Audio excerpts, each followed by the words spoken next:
जिंदगी सोहनी है शिकवे की करिए अग लग टेंशन नू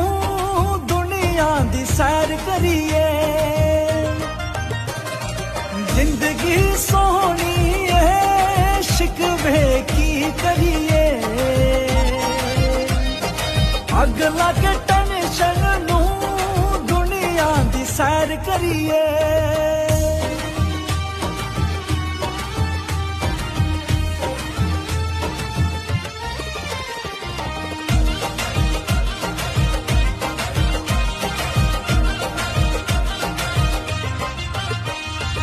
गड्डी दियां दो लैना बिच लगी तार होवे